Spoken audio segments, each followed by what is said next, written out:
So the new 2026 regulations have just been revealed, and I gotta say, it looks pretty weird. On a real note though, here it is, and I gotta say, still looks pretty weird.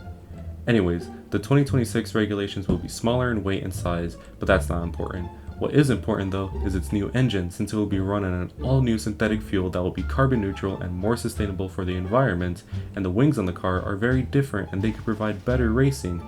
But for how great this sounds, how great is it really?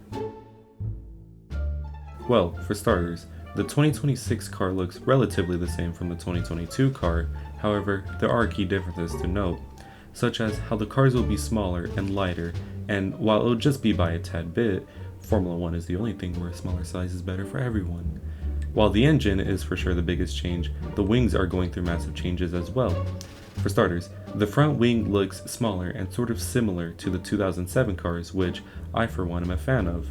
The rear wing also looks to go back to a more boxy look instead of those weird BBL curves that the 2022 cars ran with, and I'm also a fan of this as well.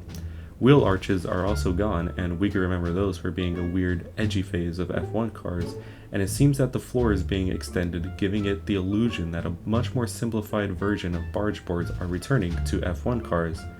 Now, for how different the cars look, how different will it perform?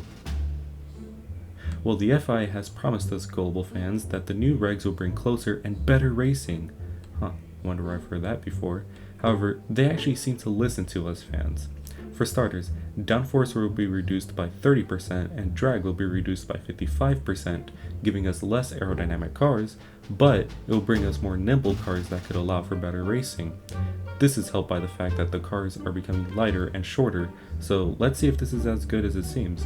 There will also be reduced ground effects in favor of active aerodynamics. The active aero will affect the front and the rear wing, and that when open, it will allow for more closer racing. This of course gets rid of DRS, which, if you ask me, is the biggest indicator that they really believe this will bring better racing, and to be honest, I love how bold they are with this. We the community have been wanting more smaller, less aerodynamic cars that allow for better racing, and to be honest, if the cars are like 3 seconds slower but they race much more closer together, I would love that infinitely better than what we have now. Finally, the last major change is that in the absence of DRS, we are getting a new overtaking system where it seems very similar to IndyCar's push to pass system. However, it would only be activated within 1 second of the car in front, and I actually think this can be better than DRS, since this can potentially get rid of DRS trains, since the cars behind will now be much more faster than the car in front. But for how promising this all seems, there could be some issues. Undoubtedly, some problems that could come from this is, well, that it's false.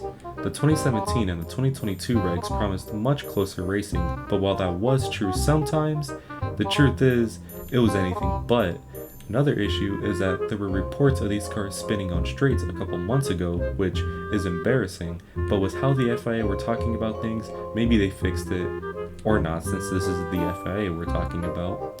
Finally, maybe I missed something, but what's going to happen if a driver damages his front wing? Would a new wing still be able to have the active aero, or is there even going to be a new wing to replace at all? And what if something somehow gets lodged in the wing itself? Does it become a danger? Does it have to be fixed in the pit stops, or would it be too risky for the pit crew? Like I said, maybe I missed something, but time will tell if these problems come to fruition. Having said that, how will these new regs hold up?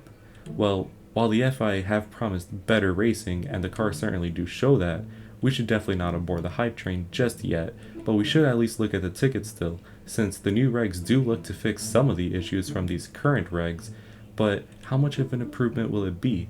Well, we'll just have to wait and see and trust the FIA, unfortunately.